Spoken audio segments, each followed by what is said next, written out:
hopped up out the shower. I wanted to show you guys, because I actually, after taking my hair out the crochet braids, I was definitely due for a trim. My girl who did them was just like, yeah, your ends. Oh, damn it. And you know, I'm the type of person where I'm only trimming as needed. I don't really believe in that whole trim every 2-3 months kind of thing, because you're trimming off your growth. You know, the average person's hair grows 1/4 to 1/2 inch a month. So if you're trimming off pretty much 1/2 inch or an inch every 2 months, that adds up, and so you're losing your length. So what I like to do, and what many YouTubers do on here, is what's called the seek or search and destroy method. And I will show you what that looks like. I mean, there's plenty of videos on here, but as you see, I got my nice little silly braids popping. I did a nice shampoo, so it's pretty clean. This is not safe. Don't do that. Put your scissors down until you're ready to use them. So I'm just gonna pull out one of my twists. My hair's fairly dry, so I'll put this to the side. But so I'm gonna unravel so you guys can see. This is length and fullness, and this is where you know, a lot of beauticians will like judge your ends. They'll see the thickness at this point and how it like will taper off. So if you find like all this right here, I'm about to trim. It's very, very light. So all this needs to go. And that's just as a result of, you know, just weather, styling, you know, being rough sometimes. I know some nights I get lazy. I don't feel like putting on my scarf or my bonnet. So it's just kind of every strand for itself. Not a good thing. But I'm human and I do those types of things. I'm also experiencing quite a lot of shedding because I really, with having my hair up for that period of time, even over 2 weeks, I mean, think of how, I'm not too sure of the number, but your hair sheds quite a bit a day. So almost 3 weeks where you're not even touching your hair has no opportunity to shed its hair. You're going to experience a lot of shedding. So I'm experiencing quite a bit of shedding. I've gotten most of it out from detangling.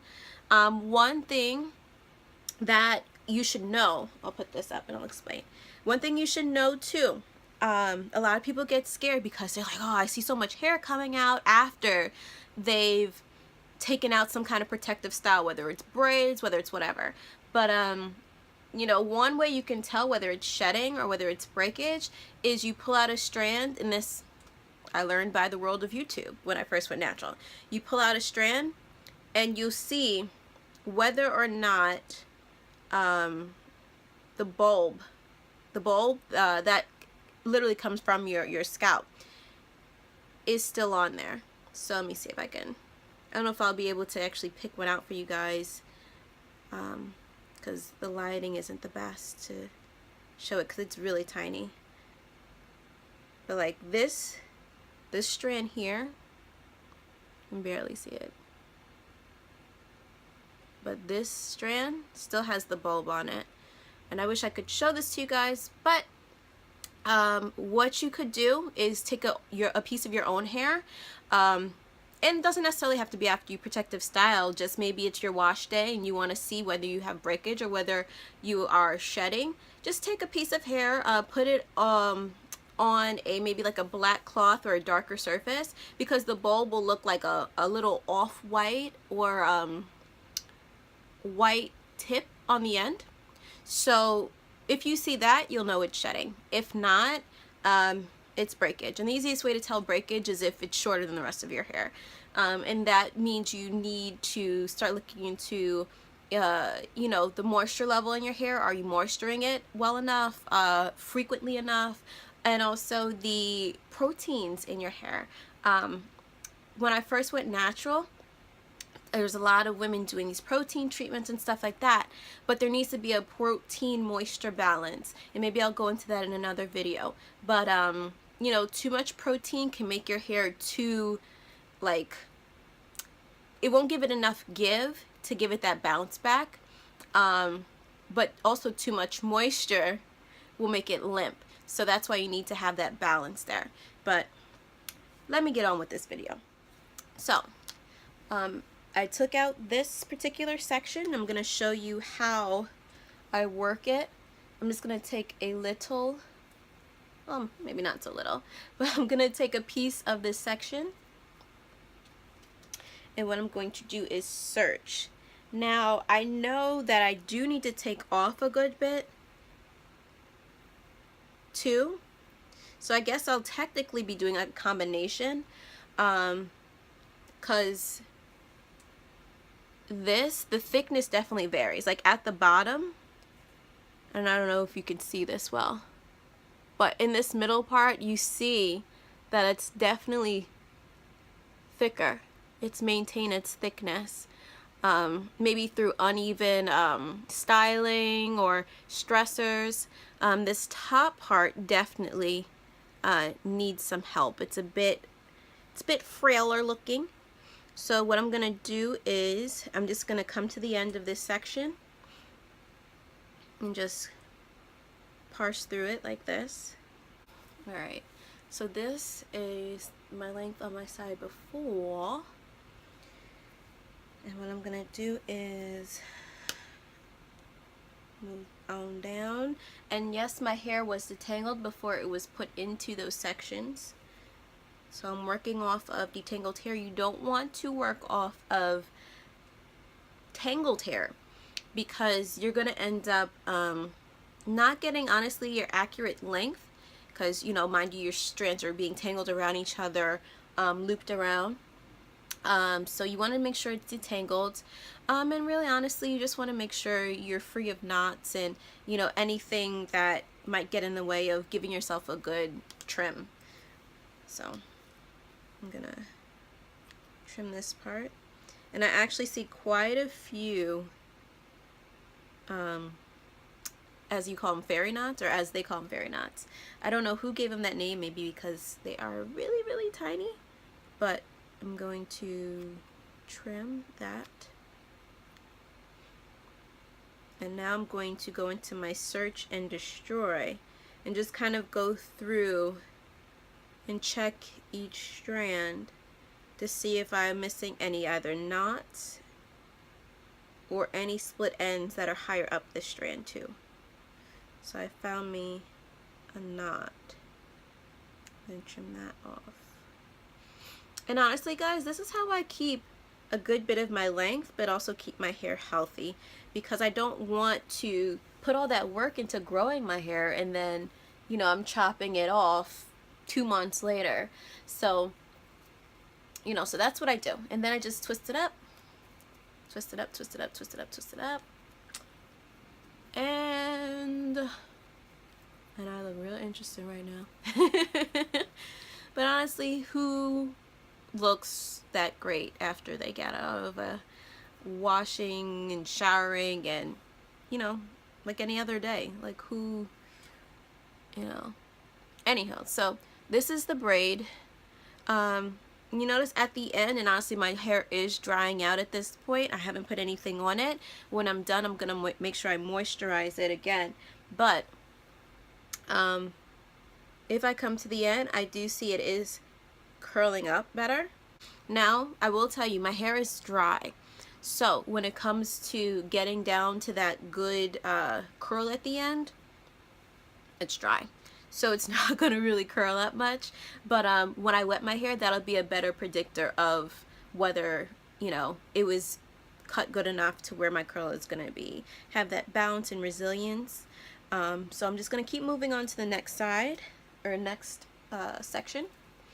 And I will come back to you when I get through everything.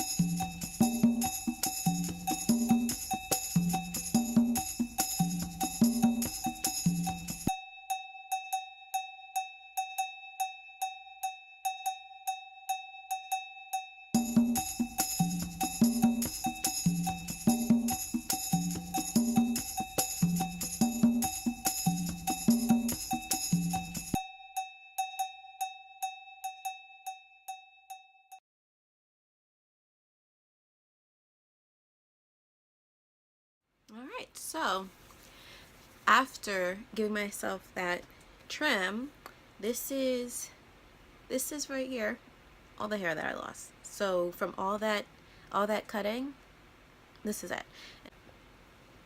That's it. That's how I trim my hair. Honestly, there's no need to cut 2 or 3 inches off of hair if you aren't experiencing any thinning at the ends, if you're not experiencing any you know, tangling of the hair damage, anything like that. It shouldn't be a routine thing just to think I'm just gonna trim my hair an inch every so months.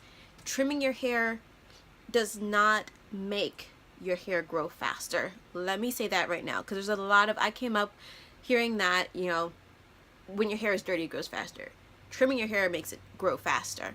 These things do not make your hair grow faster. What happens though is when it comes to trimming your hair, it helps you retain your hair, because really we're all in the interest of retaining our length, those who are trying to grow out their hair. So what you don't want to have is hair that is prone to breakage at any point in the hair strand, and you don't want to have split ends, because that is just a weakening of the hair that gradually is going to result in losing that strand. So really what you want to look for in a trim is just making sure, you know, the ends you know, are maintained well. They still have a fullness to them that would resemble that of the root. And granted, we're going to have thinning naturally as our hair ages, but there is some types of thinning, whether it comes from heat damage, whether it comes from chemical damage,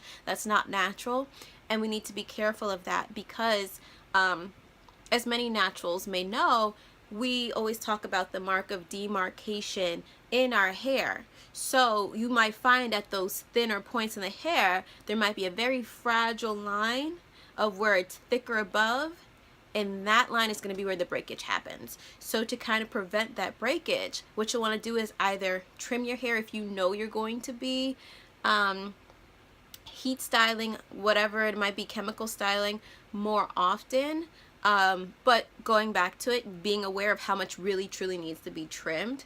But also it comes down to proper moisturization, proper protein treatments, you know, really helping to maintain the bonds in the hair so that it doesn't result in great weakening of the hair strand. So with that said, I'm done, guys. Hope you had a great day. Any questions you have, leave them for me in the comment section. I'm gonna go get my life together. Any comments or questions, leave them in the comment box below. I'm gonna get my life together and style this bad boy, and I'll see you guys later.